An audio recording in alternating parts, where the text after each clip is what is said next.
오늘 우리에게 주신 말씀 사무엘상 17장입니다. 사무엘상 17장 31절로 끝까지 보기를 원합니다. 사무엘상 17장 31절, 우리 먼저는 31절로 37절까지 보겠습니다. 사무엘상 17장 31절로 37절까지 우리 한 절씩 교독하지요.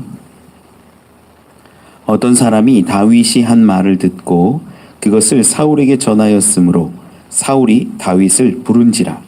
다윗이 사울에게 말하되 그로 말미암아 사람이 낙담하지 말 것이라.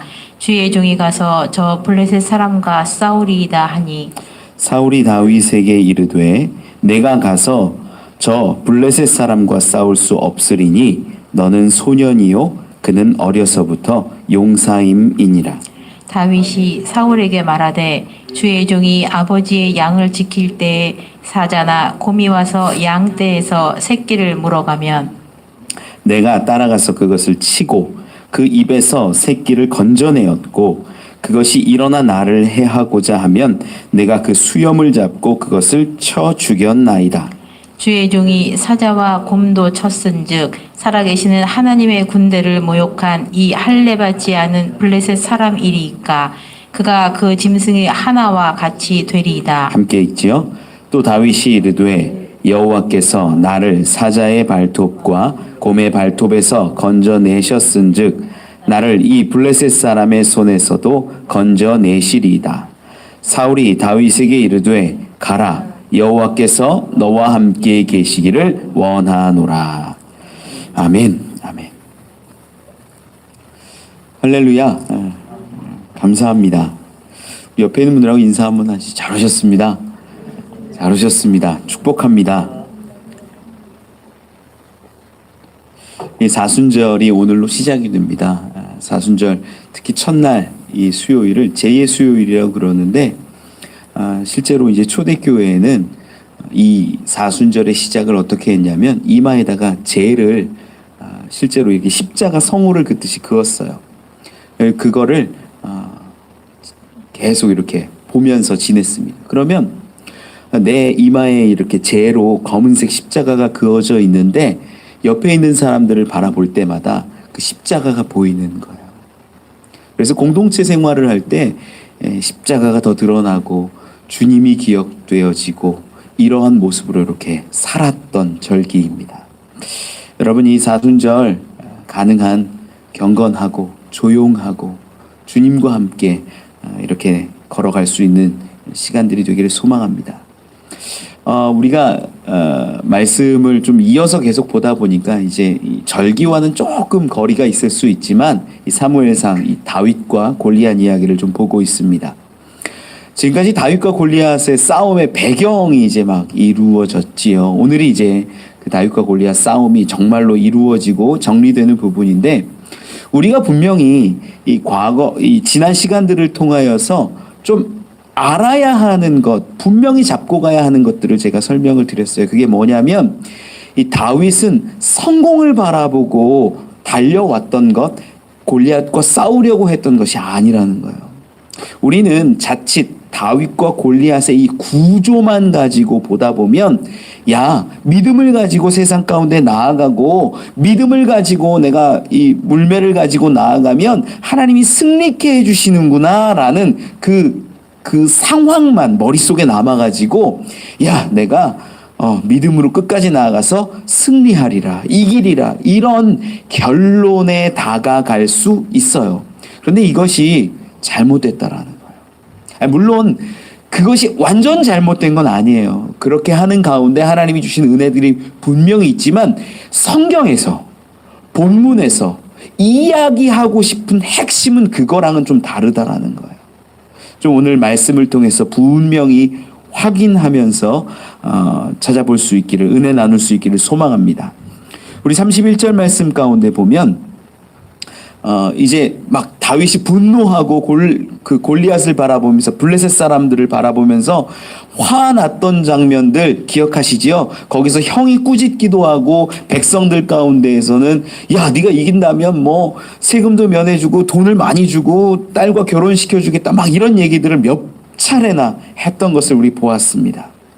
그런 이야기를 아마 어떤 사람이 사울에게 전했던 것 같아요.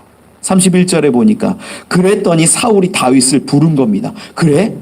지금 누군가 골리앗을 바라보면서 두려워하지 않고 싸우겠다라고 하는 사람이 한 명이라도 있어? 데리고 와봐라 라는 거죠. 그래서 다윗을 부르는 장면이 이제 31절입니다. 그런데 32절 가운데 보면 다윗이 사울에게 말하되 그로 말미암아 사람이 낙담하지 말 것이라 이렇게 말해요. 지금 누가 누구한테 얘기하는 거예요? 다윗이 사울 왕에게 하는 얘기가 낙담하지 말라는 거예요. 지금 싸우러 갈 사람 찾았는데 다윗은 사울을 위로하고 있는 거예요. 낙담하지 말라는 거예요.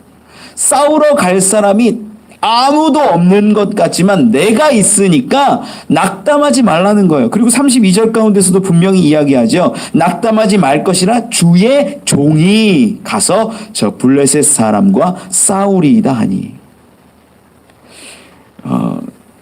어마어마한 용기입니다. 제가 이 다윗의 나이를 좀 어느 정도 이렇게 정해드렸잖아요. 군대에 전장에 소집된 형들이 있고 나머지 4명의 형이 군대 안 갔어요. 4명의 형이 20세 미만이에요. 그리고 막내 5째가 이제 다윗이잖아요. 몇 살이라고요? 이제 기껏해야 14, 15 정도 되는 수준.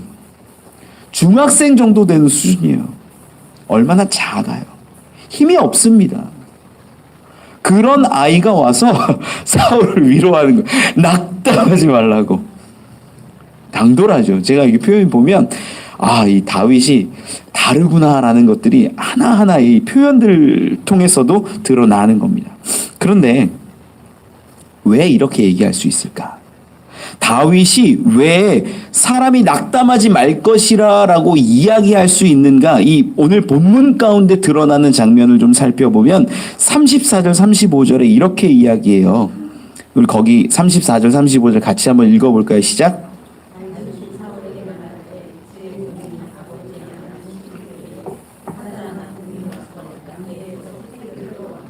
내가 따라가서 그것을 치고 그 입에서 새끼를 건져내었고 그것이 일어나 나를 해하고자 하면 내가 그 수염을 잡고 그것을 쳐 죽였나이다. 맹수와의 어떤 관계에 있어서 내가 양을 칠 때에 맹수가 잡아가면 그러면 내가 그들을 쫓아가서 그 입 가운데 있는 양 새끼를 건져냈다라는 거예요.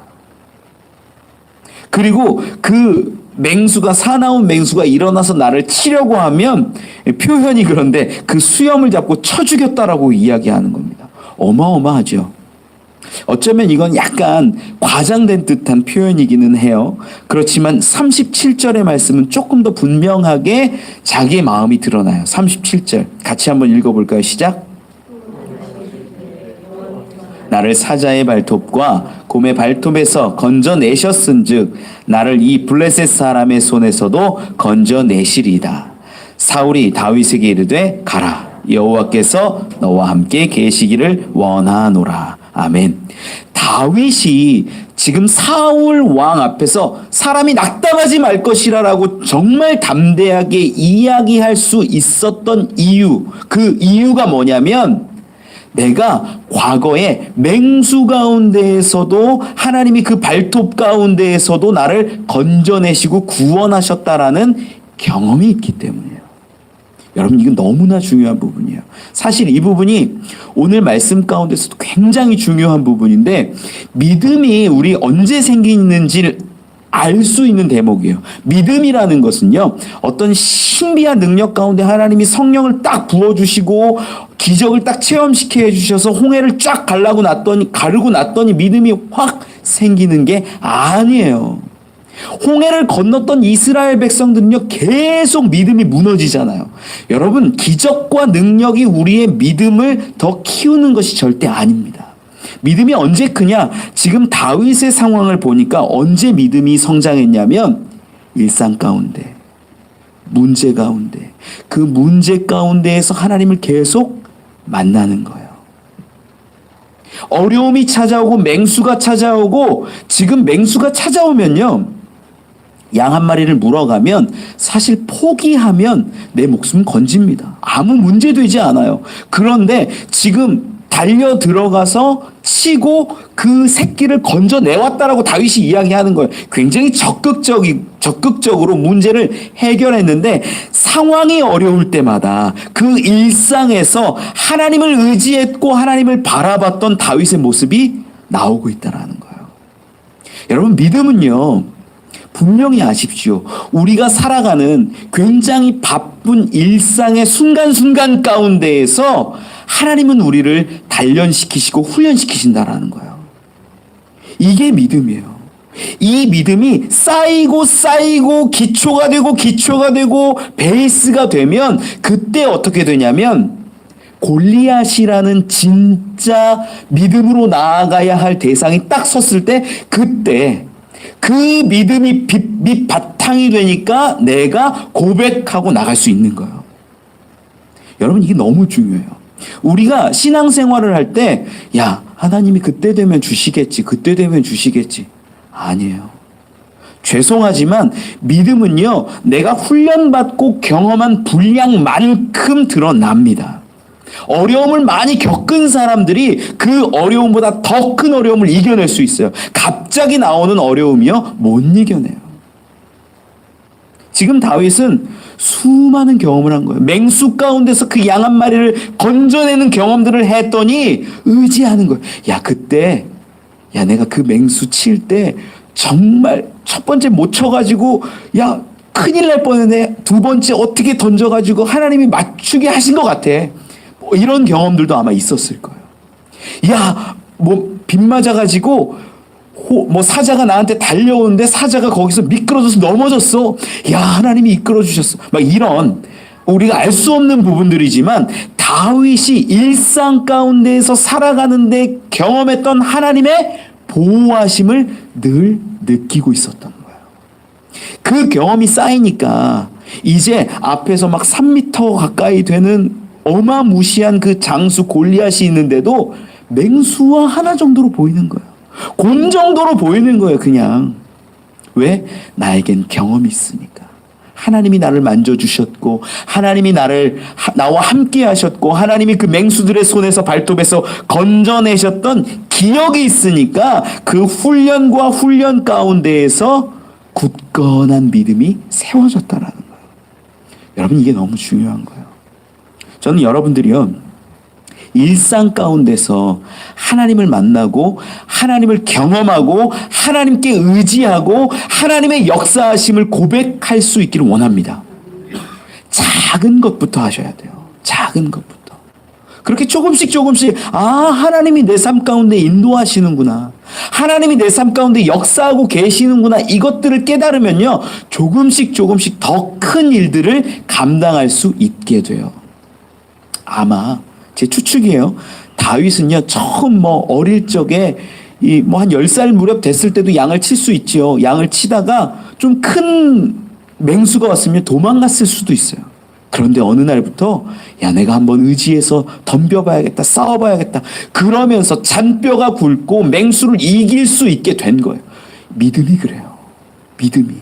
어느 순간 내 삶 가운데 정말 어려운 문제지만 이겨봐야겠다, 도전해봐야겠다, 하나님 뜻 가운데 나아가봐야겠다라는 마음이 있으면 훈련되어지고 더 큰 믿음으로, 더 굳건한 믿음으로 세워진다라는 겁니다. 여러분, 그런데 지금 이 상황을 우리가 좀 본 다음에 사울을 한번 생각해 보세요. 사울은 20여 년 전에 블레셋하고 싸웠던 경험이 있어요. 요나단이 칼 차고 올라가가지고 막 싸우면서 전장을 아수라장 만들고 놀랍게 하나님께서 승리를 주신 기억이 있죠. 여러분, 하나님이 그런 놀라운 경험들을 주셨는데 사울은 그 경험들을 실전에서 연결시키지 못하고 있어요. 다윗은 과거 맹수와의 싸움을 내 믿음으로 연결해서 이제 결단함으로 나아가는데 정말로 승리했던 사울은 진짜 이 상황 가운데서는 오히려 아무런 힘도 쓰지 못하고 있다는 겁니다. 여러분, 다윗의 신앙이 세워지는 것들을 우리가 한번 살펴보면요, 그 부모와의, 아버지와의 관계에서도 우리가 살펴보면 그가 사무엘이 그 이새 집에 왔을 때에 제사를 처음 드리려고 할 때 초대를 받았어요? 아니에요. 초대받지 못했던 게 다윗이에요. 지금 다윗은요, 추정컨대 제사나 예배에 있어서 아버지의 인정을 받아서 제사를 드리고 거기에 함께 참여하고 이런 일들이 극히 적었을 수도 있어요. 사울은 어때요?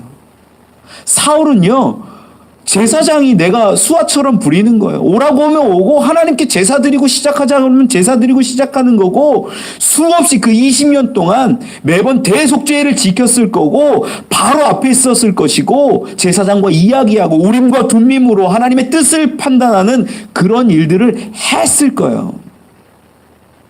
여러분, 그런데 믿음은 누가 잘한 것 같아요? 다윗이 잘해요. 여러분, 교회에 자주 온다라고 신앙이 자라는 거 아니에요. 물론 믿음은 들음에서 나고 들음 가운데 성장하는 건 맞아요. 그런데 그 받은 믿음을 내 삶 가운데서 치열하게 살아내면서 그 말씀대로 한번 이겨보고 도전하고 훈련하고 하는 것이 내 신앙이 더 굳건해지는 길이라는 거예요.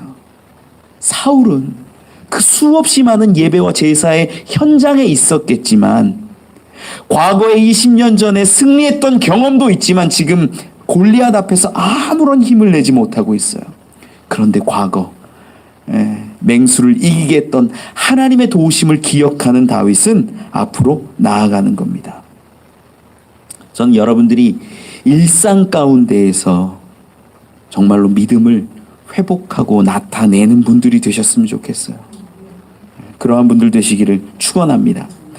33절 말씀 같이 한번 읽어보죠. 시작. 사울이 다윗에게 이르되 내가 가서 싸울 수 없으리니 너는 소년이요 그는 어려서부터 용사임이니라. 아멘. 사울은 너무나도 당연한 반응을 합니다. 야, 너는 소년이야. 그리고 저는 용사야. 체급 차이가 완전히 달라. 싸울 수 없다라고 이야기하는 거죠. 지금 이 사울은요, 외모를 보고 있는 거예요. 외모를 보고 있는 거예요. 세상에 있는 수많은 사람들이 외모를 바라봅니다. 외모를 보고 판단합니다. 결정합니다. 그런데 하나님은 어떠셨어요? 외모를 보지 않으시는 거예요. 다윗을 택할 때부터 외모를 보지 않으셨기 때문에 지금 다윗도 그 하나님과 교제함 가운데 외모를 보는 사람이 아니라 하나님을 바라보고 나아가는 사람이 되었다라는 거죠. 말씀을 계속 보면 34절 가운데 35절 가운데 보면 그가 이야기하는 것이 맹수가 나를 붙잡아가고 내가 그 양들을 이제 살려내는 이러한 모든 것들을 이야기하면서 이 이야기를 블레셋 사람하고 연결지어서 이제 고백하거든요. 그 36절에 보면 이렇게 이야기하죠. 같이 한번 읽어볼까요? 시작. 주의 종이 사자와 곰도 쳤은즉 살아계시는 하나님의 군대를 모욕한 이 할례받지 않은 블레셋 사람이리이까 그가 그 짐승의 하나와 같이 되리이다. 아멘. 다윗에게는요, 기준이 하나 있는데 이게 뭐냐면 언약 백성으로서 할례받은 자이냐 아니냐라는 거예요. 이걸로 기준을 딱 삼은 거예요. 지금 다윗에겐 누가 있냐면 하나님이 있고 이 블레셋의 골리앗에겐 하나님이 없어요. 나에게는 하나님이 계시고 너에게는 무기가 있다. 한번 덤벼보자. 나중에 이제 그런 고백들이 나오는데 다윗에게는 지금 이야기할 수 있는 건 나는 할례받은 하나님의 백성이다. 하나님의 사람이다. 라는 인식을 가지고 저 사람을 이야기할 때 할례받지 않은 블레셋 사람이라고 이야기하는 거예요. 뭐 어마어마한 장수로 보이는 게 아니라 할례받았냐? 할례받지 않았냐? 즉 하나님이 계시냐? 하나님이 계시지 않느냐? 하나님의 사람이냐? 하나님의 사람이 아니냐? 이 시각으로 지금 사람을 상황을, 사건을, 전쟁을 바라보고 있다라는 거예요. 여러분, 우리도요, 이러한 시선이 있어야 되는 거예요. 세상을 바라볼 때 세상에 수많은 문제들이 일어납니다. 문제들이 일어나면 우리는 먼저 확인하는 게 이 외형적 조건들을 봐요. 야, 사건이 어떻게 되는 거야? 숫자는 어떻게 되는 거야? 뭐 재정은 어떻게 되는 거야? 뭐 어떻게 해결하면 되는 거야? 방법은 어떻게 되는 거야? 법률적인 문제는 어떻게 되는 거야? 외적인 것들을 막 찾아보고 막 그러는 거예요. 제가 우리 이 예배실 경매를 한 다음에 대출이 안 나와갖고 굉장히 힘들었던 시절이 있어요. 대출이 안 나와서 힘들었는데 그때 이제 땅을 대지권을 받아야 되니까 소송을 하기로 한 거예요. 우리 교회 성도들하고 같이 소송을 준비를 소장을 직접 다 쓰고 해서 소송을 신청을 했죠. 근데 저희 어머니 권사님이 그때 그런 얘기를 해요. 싸우지 않고 이기게 해달라는 얘기를 하시는 거예요. 그렇게 기도를 하고 계신다고. 저도 웃긴 게 소송을 건넌 건 뭐예요? 소송이 싸움이에요. 소송이 싸움이잖아요. 누가 맞는지 판단해서 보고 이긴 사람 진 사람이 나오는 거예요. 그게 소송이에요. 그런데 저희 어머니 원사님이 싸우지 않고 이기게 해달라는, 참 기도는 그게 참 좋기는 한데 가능할까? 제 마음. 그게 될까? 그게 불가능하지. 그런데 놀랍게 이 시간이 지나가면서 어떻게 되냐면 그가 저한테는, 제가 전화 통화를 했어요. 이 사람하고도, 싸우는 소송 당사자하고도. 근데 자기가 소송 걸고 싸우겠다라고 그렇게 통화를 했어요. 제가. 근데 이 소송에 응하지를 않은 거예요. 그럼 어떻게 되냐면 법원에서는요, 저쪽이 응하지 않았기 때문에 저희가 싸우지 않고 승리하는 게 돼요. 깜짝 놀랐어요, 제가. 싸우지 않고 승리하는 길들이 있구나. 제 시선도요, 저도 참 부족해서 사건을 딱 보면요, 야, 이 문제 해결하려면 어떤 사람이 필요할까? 혹은 물질이 얼마나 필요할까? 어디 병원에 가면 될까? 누구를 찾아가서 도와달라고 하면 될까? 이런 게 먼저 보여요. 사람이라, 저도. 그런데 다윗은 어떻게 했냐면, 다윗이라는 사람의 시선 자체가 다른 거예요. 내가 언약 백성이고 저는 할례받지 않은 언약 백성이 아니라는 것. 여러분, 여기에 그리스도인들의 시선이 이런 모습이어야 한다라는 거예요. 우리는 세상을 바라볼 때, 문제를 바라볼 때, 어려움을 바라볼 때 어떻게 봅니까? 자꾸 세상의 외적인 그 기준으로 보잖아요. 아니라는 거예요. 하나님이 허락하셨냐? 하나님이 반대하시냐? 하나님이 함께 하시냐? 아니냐? 이것을 가지고 우리가 바라볼 때에 하나님의 영광이 또한 드러날 수 있게 된다라는 겁니다. 말씀을 계속 보면 37절 말씀 같이 한번 다시 읽어보죠. 시작.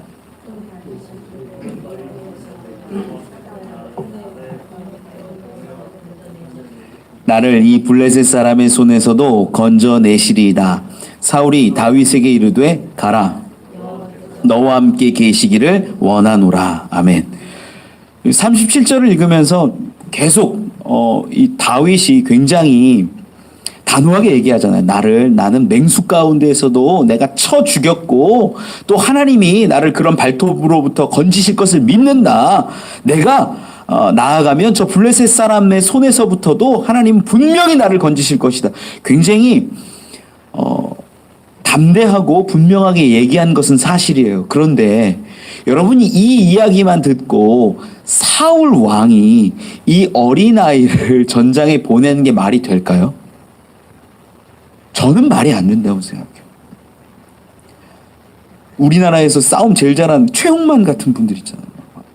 키도 2m도 넘고 막 이런 분이 있는데, 예를 들어 이분이 막 우리 교회를 비하하고 하나님을 막 모욕하고 막 이랬는데, 저희 큰아이 10살 된 가온이가 아버지, 내가 하나님을 모욕하는 저 사람을 가만히 둘 수가 없겠다고, 내가 그 격투장에 내가 올라가서 같이 싸우겠다. 야, 너 미쳤어. 저 같으면 이거 붙잡죠. 그거 나가게 하겠어요? 여러분, 일반적으로 생각을 해보라는 거예요. 일반적으로 다윗의 믿음이 아무리 크다 한들 위에 형이 4명이 지금 미성년자로 전장에 못 나와요. 그리고 막내 5이에요. 5째예요. 조그만 애예요. 요 정도 되는 애는 회초리로 쳐서 혼낼 수도 있는 그 정도 아이예요. 아이. 중학생 정도 되는 애예요. 여러분 이런 상황이 말이 됩니까? 그런데 사울이요. 이상하게 보내요. 학자들이 2가지 견해를 제시합니다. 하나는 어떤 거냐면 사울은 이 다윗을 희생양 삼고 싶었던 거예요. 한 가지 주장은 이 전장 가운데에서 안타까운 죽음 같은 것들이 발생하면 사람들이 사기가 갑자기 올라갈 때가 있어요. 그런 일들이 왕왕 있거든요. 야, 내 가족이 당하고 있어? 뭐 이러면 사람들이 사기가 확 충천하면서 막 일어나는 일들이 간혹가다 생기죠. 그런 것들을 노린 것이다라고 보는 학자들이 있어요. 굉장히 설득력이 있습니다. 전장에서는 오히려 이 사울이 잔뼈가 굵었기 때문에 이것이 필요하다라고 볼 수도 있어요. 그리고 또 한 가지 추측할 수 있는 것은 지금 본문에는 다 기록되진 않았지만 맹수와 함께 싸우고 사자와 곰과 함께 싸울 때 뭘로 싸웠을까요? 막대기? 아닐 거예요. 아마 이 사울에게 설득할 때 물매를 보여줬을 가능성이 커요. 물매를. 그리고 실제로 이제 골리앗과 싸우는 장면에서 물매를 돌려가지고 던지잖아요. 근데 물매에 대해서는 사울이 잘 알아요. 성경을 좀 한번 살펴볼까요? 사사기 20장. 바로 앞에 있어요. 사무엘상. 사사기 20장 15절 16절 말씀입니다. 397면에 있습니다. 사사기 20장 15절 16절 말씀 같이 한번 읽어보죠. 시작. 그때 그 성읍들로부터 나온 베냐민 자손의 수는 칼을 빼는 자가 모두 26,000명이요 그 외에 기브아 주민 중 택한 자가 700명인데 이 모든 백성 중에서 택한 700명은 다 왼손잡이라 물매로 돌을 던지면 조금도 틀림이 없는 자들이더라. 아멘. 베냐민 지파가 나중에 이 모든 지파와 이제 싸움이 한번 일어났을 때 그때를 이제 기록한 건데 이 베냐민 지파 중에는 굉장히 특출난 왼손잡이들이 있었는데 이 왼손잡이들이 뭐에 특출났냐면 물매에 특출났던 사람이에요. 이 사울이 베냐민 지파거든요. 이 베냐민 지파 사람들 사울 이 700명은요. 성경의 기록대로 보면 던지면 다 맞는 거예요. 백발백중인 거예요. 그걸로 유명했던 자들이 이 베냐민 지파 가운데 있었어요. 그럼 사울이 이러한 사실을 알았을까요? 몰랐을까요? 물매가 굉장히 효과적인 전쟁 도구라는 걸 알았을 거예요. 그리고 실제로 주전 2000년 전에 애굽에서는요 전쟁 도구로 물매가 쓰여졌다라는 기록이 있고 지금 사사기에도 기록이 있고 물매에 대한 기록을 살펴봤더니 물매가 제가 봤던 어렸을 적 만화 영화에는 예쁜 조약돌을 던졌는데 아니고요. 전쟁에 정말로 쓸만한 사람 주먹만한 것들을 주로 많이 던집니다. 그걸 던지면 죽을 수 있죠. 이 기록에 의하면 180m까지도 날아갔다라고 기록을 해요. 그리고 다른 기록을 보니까 이 물매가 날아가면 갑옷을 뚫고 치명상을 줬던 기록도 있어요. 그러니까 전쟁 도구인 거예요. 물매가. 아마 이것을 지금 맹수 가운데 나를 도와주시고 나를 구하셨던 그 발톱 가운데서 나를 이끌어 주셨던 하나님을 이야기하면서 다윗이 보여줬을 가능성이 꽤 크지요. 그랬더니 그것을 보고 우리 지파 가운데 이 물매하면 알고 그래 혹시 가능할 수도 있겠다. 이렇게 보는 시선이 2가지인 거예요. 그래서 사울은 다윗을 어쨌든 이용해서 전세를 끌어올리고 했던지 아니면 정말로 다윗이 혹시라도 저 물매로 이길 수 있지 않을까라는 기대를 가졌을 수 있다는 겁니다. 그렇게 해서 이제 이 사울이 허락을 해서 나아가지요. 우리 본문으로 돌아와서 사무엘상 17장 38절로 40절 말씀까지 읽어보지요. 시작. 예, 사울이 자기 군복을 다윗에게 입히고 곧 노투구를 그의 머리에 씌우고 또 그에게 갑옷을 입히매 다윗이 칼을 군복 위에 차고는 익숙하지 못하므로 시험적으로 걸어보다가 사울에게 말하되 익숙하지 못하니 이것을 입고 가지 못하겠나이다 하고 곧 벗고 손에 막대기를 가지고 시내에서 매끄러운 돌 5을 골라서 자기 목자의 제구 곧 주머니에 넣고 손에 물매를 가지고 블레셋 사람에게로 나아가니라. 아멘. 다윗은 아직 어립니다. 한 중학생 정도 되는 모습이니 이 갑옷이 아마 맞지 않았을 수도 있어요. 갑옷이 사울은 워낙 키가 크고 장대한 사람, 다른 사람보다 머리 하나가 더 있었던 사람이었기 때문에 그의 갑옷이 맞지 않을 수 있지요.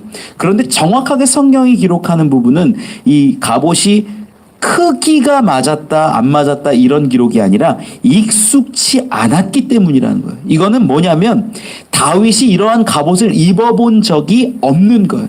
이 갑옷을 입고 걸어본 적도 뛰어본 적도 물매를 돌려본 적도 없기 때문에 이게 불편한 겁니다. 그래서 시험적으로 걸어보다가 익숙하지 못하니까 내가 이것 가지고 나가지 않겠다. 그리고 가지고 가는 모습이 40절에 기록되어 있는데 손에 막대기를 가지고 시내에서 매끄러운 돌 5을 골라서 자기 목자의 제구 곧 주머니에 넣고 손에 물매를 가지고 블레셋 사람에게로 나아가니라. 손에 막대기를 쥐고 간다는데 이 막대기라는 건 그냥 일반적인 막대기가 아니라 뒤에가 이렇게 고리처럼 되어 있어가지고 양 같은 것들이 어디에 빠지거나 이러면 건져낼 때 쓰는 목자의 지팡이입니다. 이런 것들을 주로 쓰고 그리고 돌이라고 이야기하는데 조그만 돌이 아니라 전쟁에 쓰일 만한 돌. 정말 맞으면 야 사람이 이제 쓰러지겠다 하는 그러한 매끈한 돌을 챙겨가지고 5개를 챙겨가지고 나아갔다라는 거예요. 우리 이 장면에서도 좀 분명하게 알아야 되는 건 어떤 거냐면 우리가 지금 이 전쟁은요, 이 전쟁의 성격에 대해서 다시 한번 잡고 가면 이 전쟁은 승리를 위한 전쟁이 아니라 하나님을 드러내는 전쟁입니다.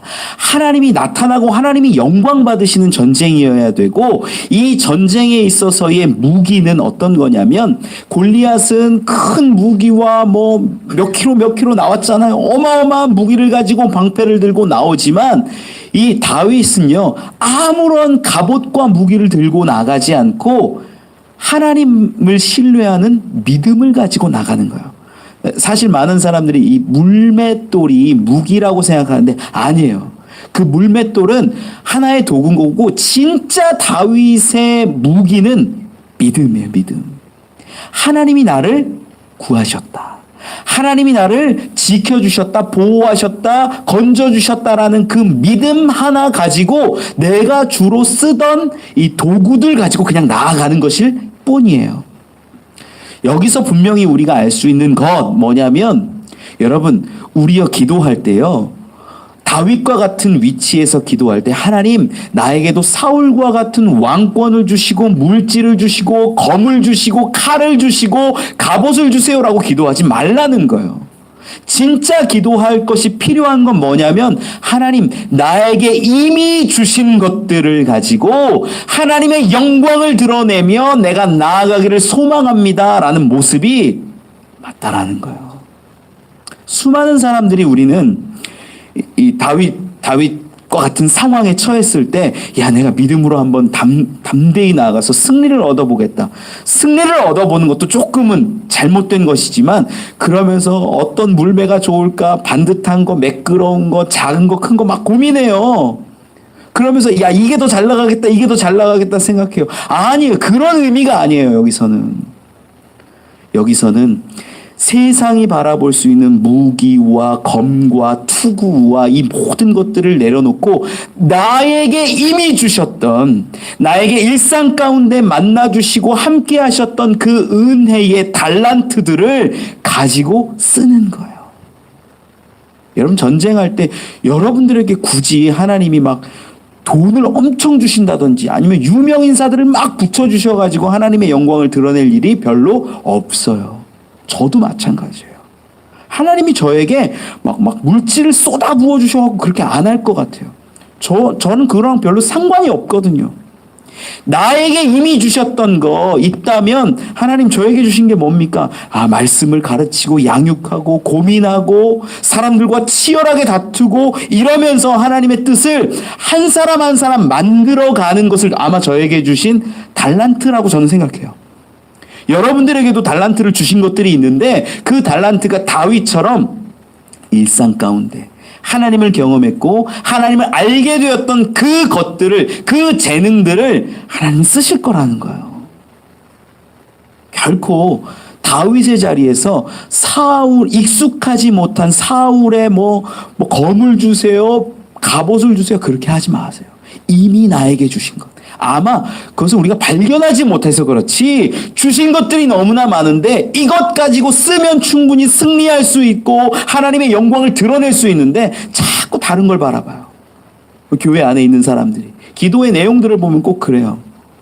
이미 나에게 주신 것들을 가지고 기도하고 부르짖을 수 있는 분들이 되시기를 축원합니다. 말씀을 계속 보지요. 41절로 44절입니다. 같이 읽어보죠. 시작.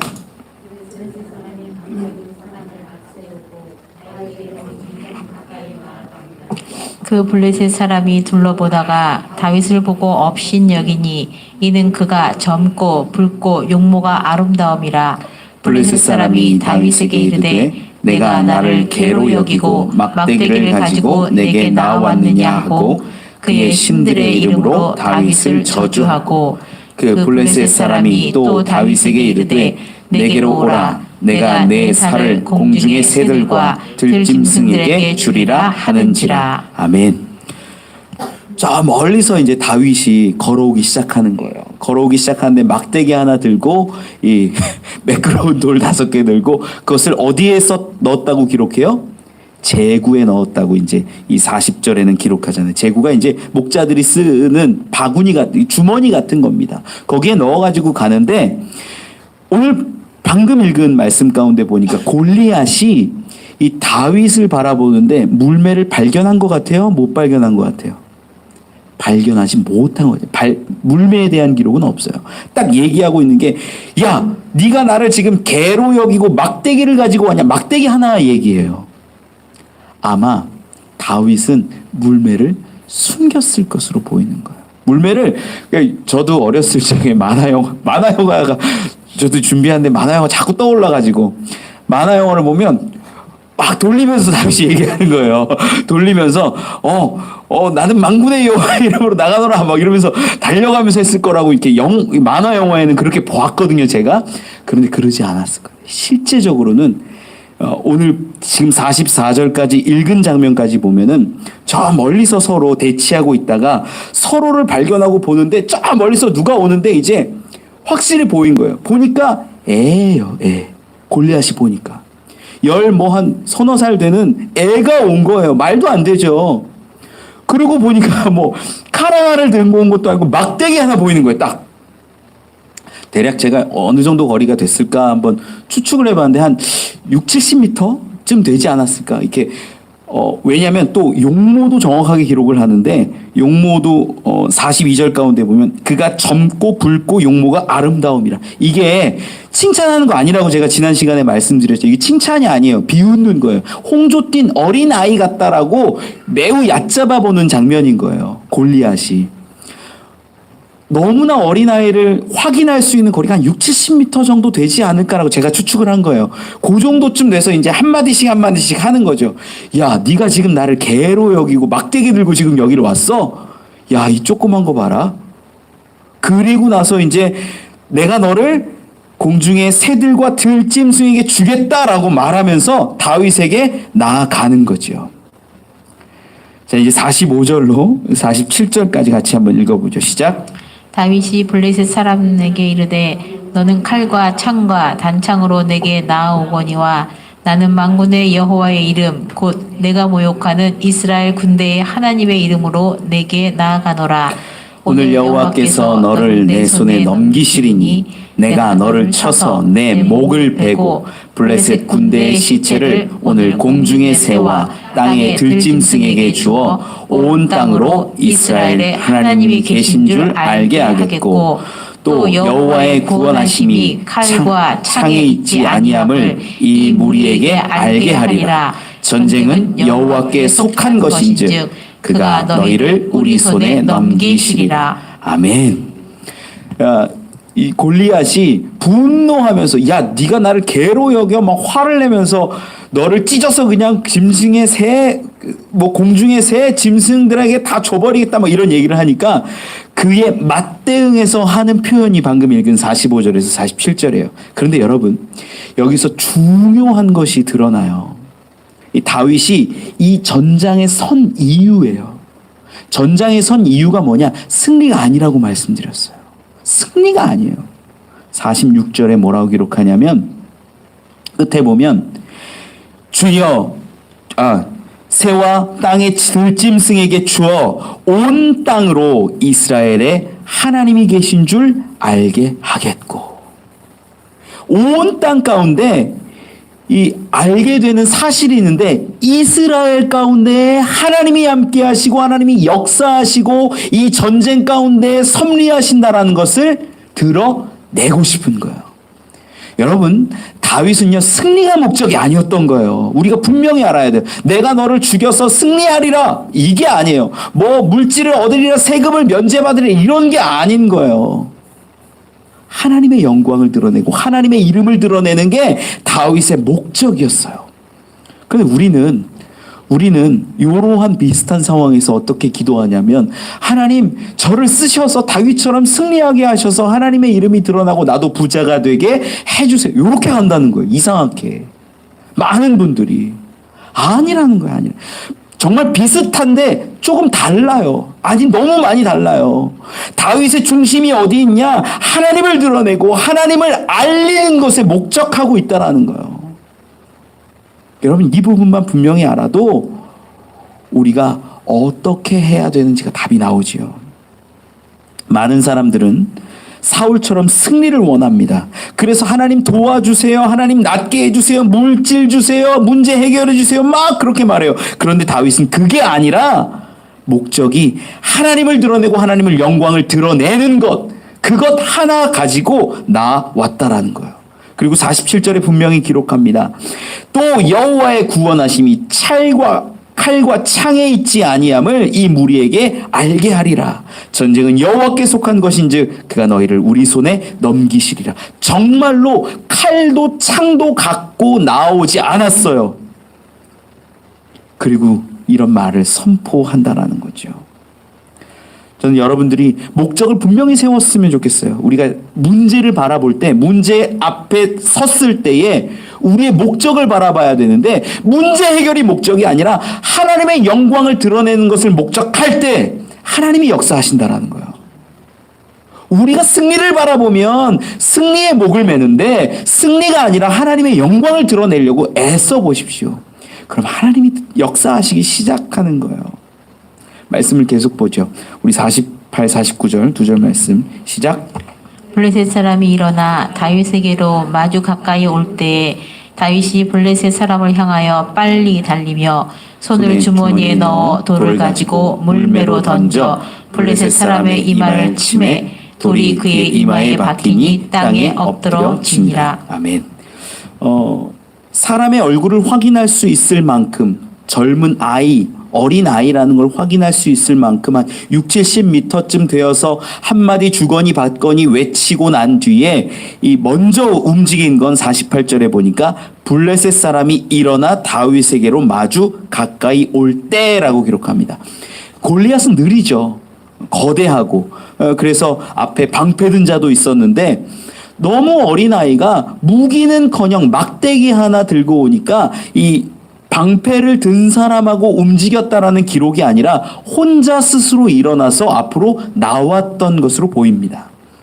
그리고 그 모습을 본 다윗은요, 기록되어 있는 대로 보면 순서가요, 블레셋 사람을 향하여 빨리 달리며 60-70m 정도 있는 거리라고 친다면요, 뛰어가면 10초면 달려갈 수 있는 거리예요. 정말 가까운 거리예요.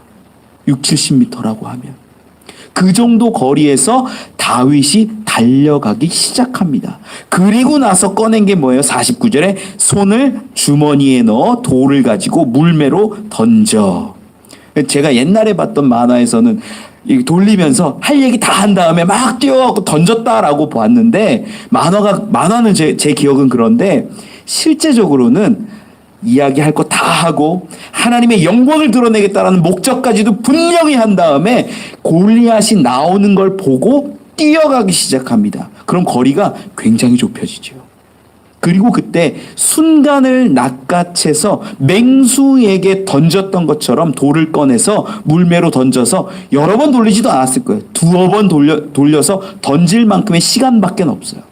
그리고 한 번 놓치면 어떻게 되나요? 끝나는 거예요. 이런 상황인 거예요. 지금 대충 보이시죠?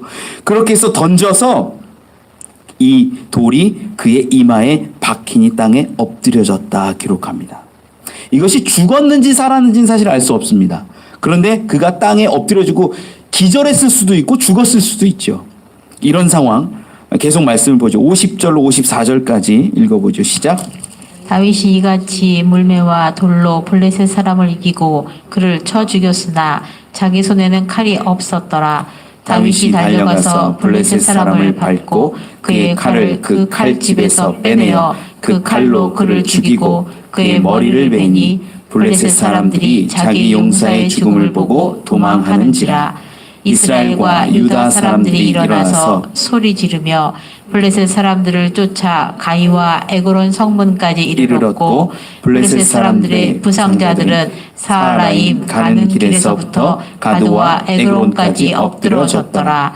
이스라엘 자손이 블레셋 사람들을 쫓다가 돌아와서 그들의 진영을 노략하였고 다윗은 그 블레셋 사람의 머리를 예루살렘으로 가져가고 갑주는 자기 장막에 두니라. 아멘. 물매를 던졌을 때에 그가 이마에 맞고 엎드려지고 그의 칼을 가지고 빼서 다윗은 칼을 갖고 있지 않았기 때문에 이 블레셋 사람을 밟고 나서 그의 칼로 머리를 뱁니다. 이 장면을 통하여서 이 이스라엘의 사기가 어마어마하게 올라가고 블레셋을 진격하고 죽이게 되는 거죠. 그리고 돌아와서 그들의 진영 가운데 있었던 것들을 탈취하기도 하고 이러한 장면, 이제 전쟁이 승리에 다다른 장면을 기록하고 있습니다. 여러분 다시 한번 확인하면 좋겠어요. 이 골리앗의 무기가 앞쪽에 쫙 기록되어 있어요. 세겔세겔 하면서 얼마나 무겁고 거대한 이 투구와 갑옷, 비늘 갑옷을 가지고 창을 가지고 있었는지가 다 기록돼요. 그런데 다윗의 무기는 뭐냐라는 거예요. 여러분들 분명히 아셔야 되는 게 다윗의 무기는 막대기도 아니고 이 물매도 아닙니다. 하나님을 매번 내가 느끼고 경험하고 나와 함께 하셨던 것을 알고 있고 그것을 이 상황 가운데 적용할 수 있는 믿음이었다라는 거예요. 이게 가장 큰 무기요 능력이었어요. 그리고 목표는 뭐였습니까? 승리가 아니에요. 하나님의 이름을 드높이고 하나님의 영광을 드러내며 하나님이 이스라엘 가운데 함께 하심을 모든 민족, 모든 사람들에게 드러내고 싶었다라는 겁니다. 하나님은 맹수에게서 구해주시고 돌보셨지요. 그것들을 경험했던 다윗이 하나님을 의지하고 신뢰함으로 이 블레셋 사람 앞에서 맹수처럼 그를 그렇게 여겼을 때 하나님이 동일하게 이루어 가셨다라는 것을 우리는 확인합니다. 우리 55절로 58절도 있죠. 55절로 58절 시작. 사울은 다윗이 블레셋 사람을 향하여 나아감을 보고 군사령관 아브넬에게 묻되 아브넬아 이 소년이 누구의 아들이냐? 아브넬이 이르되 왕이여 왕의 사심으로 맹세하옵나니 내가 알지 못하나이다 하매 왕이 이르되 너는 이 청년이 누구의 아들인가 물어보라 하였더니 다윗이 그 블레셋 사람을 죽이고 돌아올 때에 그 블레셋 사람의 머리가 그의 손에 있는 채 아브넬이 그를 사울 앞에 인도하니 사울이 그에게 묻되 소년이여 누구의 아들이냐 하니 다윗이 대답하되 나는 주의 종 베들레헴 사람 이새의 아들이니이다 하니라. 아멘. 55절 56절은 이 골리앗 앞으로 먼저 나아갈 때, 싸우러 나아갈 때의 모습이 기록되어 있고, 그래서 사울이 이제 묻는 장면이고, 57절, 58절은 이 골리앗을 죽이고 나서 이제 돌아온 장면 가운데 이 사울과의 대화가 기록되어져 있습니다. 이게 사실 순서가 막 이렇게 뒤죽박죽처럼 보여져요. 뒤죽박죽처럼 보여지는 이유도 다윗의 이야기가 중심되기 때문에 그 중심된 이야기를 하고 그 앞뒤로 있었던 사건들을 간략하게 정리해 놓은 겁니다. 여러분, 말씀을 쭉 우리가 이제 17장을 다 봤는데 다윗과 골리앗의 싸움 이야기가 길게 나올까요? 아니요, 길게 나오지 않아요. 실제로 싸우는 장면 딱 보면 달려가서 돌로 쳐서 쓰러졌다, 이거밖에 없어요. 그런데 다윗이 말하고 골리앗이 말하는 것들은 굉장히 길게 나와요. 왜 그럴까? 성경이 뭘 얘기하고 싶은 걸까? 이게 드러나는 거예요. 싸워서 이기는 방법이 뭐다? 이거 알려주려는 게 아니에요.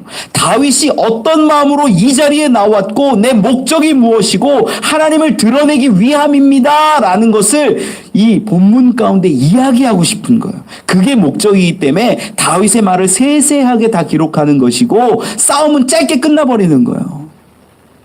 여러분, 이런 부분들을 좀 보셨으면 좋겠어요. 말씀을 좀 정리합니다. 다윗은 매일의 일상 가운데 살아오면서 하나님이 함께 하신 것을 늘 경험했어요.